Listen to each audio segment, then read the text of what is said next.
좋은 아침입니다. 아침의 하늘 뉴스 종합 비타민 아침의 매일경제 김은미입니다. 오늘의 일면 같이 들어가 보실까요? 매일경제입니다. 일본 자민당 총선 참패. 일본 정치권 경랑 속으로 옵니다. 네. 어제 일본 중의원 선거가 있었죠. 그러니까 쉽게 얘기해서 총선이 있었습니다.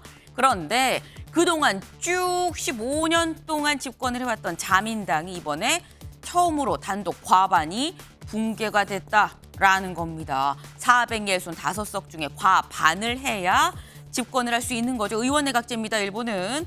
근데 지금 과반이 안 됐다라는 얘기, 만약에 추가적으로 연립정당을 확보하지 못하면 총리가 바뀔 수도 있다라는 얘기가 되는 거죠. 이런 상황들이 우리나라에 어떤 영향을 미칠 것이냐, 그 얘기를 잠시 뒤에 대담으로 좀 짚어보겠습니다. 다음 기사 볼까요? 경향입니다. 북한군 격전지 도착, 남북 대리전으로 번지나입니다. 저기 일전에 이 말씀을 드렸었어요. 지난 23일쯤에서 북한군 오늘쯤 도착한대요 라고 말씀드렸었는데 도착을 했다라는 겁니다. 러시아 격전지 쿠르스크에 도착을 했고 추가적으로 몇천 명이 더 갈 것 같다. 그래서 미국 언론에 따르면, 뉴욕타임스에 따르면 쿠르스크에 최대 5천 명이 아마도 북한군이 있게 될 것 같다, 투입이 될 것 같다라는 겁니다. 근데 북한군은 투입이라고 하는데 근데 왜 남북 대리전이냐, 우리도 군을 보냈냐라는 겁니다. 그건 아닙니다. 그건 아닌데 다만 윤 대통령이 이런 얘기를 했었죠. 북한이 하는 거에 따라서 우리가 살상무기 지원 여부를 결정을 하겠다라고 얘기를 했었는데 관련해서 전문가가 만약에 우리가 살상무기를 지원을 한다고 할 땐 참전하는 격이기 때문에 이렇게 되면 남북 대리전으로 갈 우려도 있다라고 얘기를 하는 겁니다. 근데 우리나라가 군 살상무기 보내지 않았습니다, 현재. 하지만 이건 보낼 예정이다. 뭘 보내냐? 다음 기사 볼까요? 한국일보입니다. 우크라 북한군 포로 국정원이 신문한다. 이게 대체 무슨 얘기냐? 우리나라 국정원 고위 당국자가 북한군 파병 실태를 파악하기 위해서 우크라이나에 직접 방문할 예정입니다. 네, 이 볼까요? 러시아에 파병된 북한군 실태를 파악을 하고 대북 정보 분석, 연락관 파견 등을 협의를 하기 위해서 직접 우크라이나에 우리나라 국정원 고위 당국자가 간다라는 겁니다. 요길 좀 보겠습니다. 파견 인력 중엔 대북 심리 분야 전문가도 포함시켜서 북한군 포로를 직접 신문하고 탈북 지원까지 하는 방안도 검토 중이다라는 겁니다. 이렇게 된다고 하면 대리전은 분명히 아닙니다만 대리전 아닌 대리전이 되는 건 또 아닐까라는 생각도 살짝 드네요. 다음 기사 볼까요? 조선일보입니다.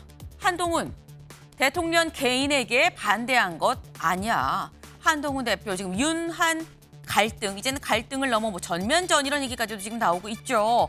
그런데 이런 가운데 한동훈 대표가 이런 얘기를 했다라는 겁니다.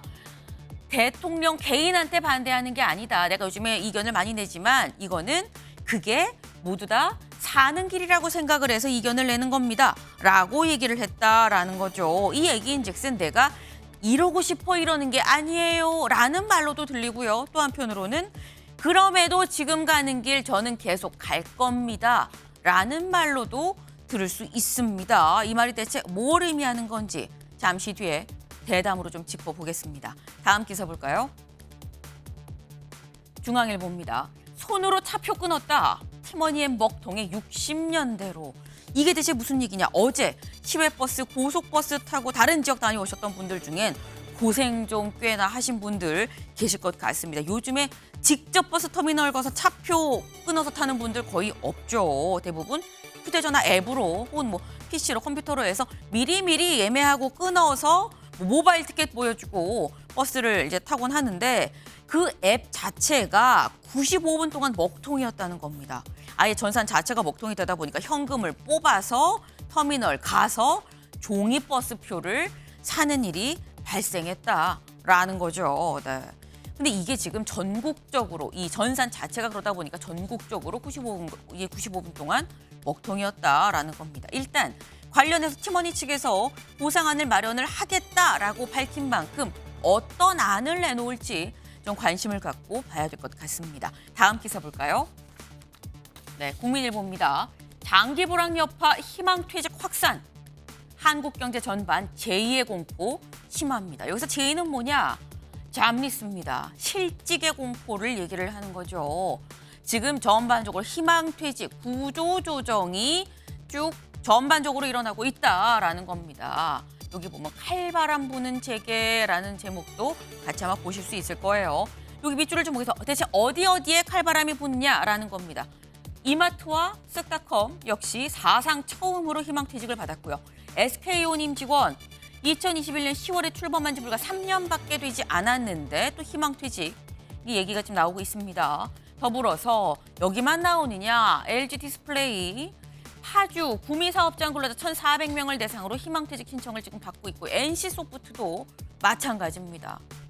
지금 곳곳에서 재계에서 지금 희망퇴직을 받고 있다라는 거죠. 이제 물가가 오르는 것보다 사실 경제적으로 서민들이 이렇게 겪는 이 큰 여파는 구조조정 칼바람인데 지금 이 칼바람이 매섭게 불고 있다라는 겁니다. 이번 겨울은 유독 더 춥겠다 싶네요. 다음 사진 기사 볼까요? 네, 굉장히 많은 사람들이 북적북적하죠. 여기가 어디냐? 홍대 앞입니다. 사람들이 왜 이렇게 많이 모였어? 네, 곧 10월 31일 할로윈이 다가오죠. 할로윈을 앞둔 주말이었습니다. 홍대 앞에 이렇게나 많은 사람들이 무려 10만 명이 몰렸다고 해요. 영상으로 같이 보고 오시죠.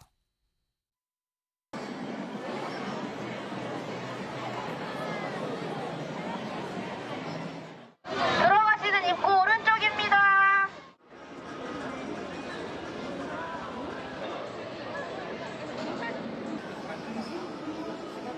범죄 예방 순찰을 하고 있습니다. 그 와중에 다중이 운집하면서 발생할 수 있는 위험 요소라든지 인파에 대한 밀집으로 인한 사고라든지 이런 부분에 대한 대비 차원에서 네, 저희가 앞에서 뭐 구조조정, 희망퇴직 얘기를 하긴 했습니다만 이렇게 사람들 많이 오니까 홍대 앞 상권 좀 살아나겠네라는 생각보다도 또 같이 드는 게 이렇게 사람 많이 오는 거 괜찮을까라는 생각이 들지 않을 수 없습니다. 불과 2년 전이었죠. 이태원에서 너무 많은 인파에 그야말로 참사가 있었습니다. 근데 이번에 홍대 앞에서 10만 명이 몰렸다라는 거죠. 어제도 지금 저희 뭐 영상에는 드러나지 않았습니다만 좁은 골목에서 밀지 마라는 얘기도 나왔다고 해요. 네.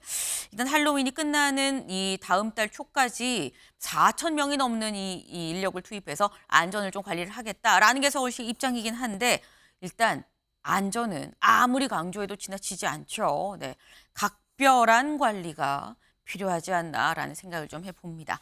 아침에 매일경제 뉴스 종합 비타민 언제나처럼 TV로 좀 크게 보시다가요. 궁금한 점 유튜브 댓글로 남겨주시면 같이 좀 얘기를 해보겠습니다.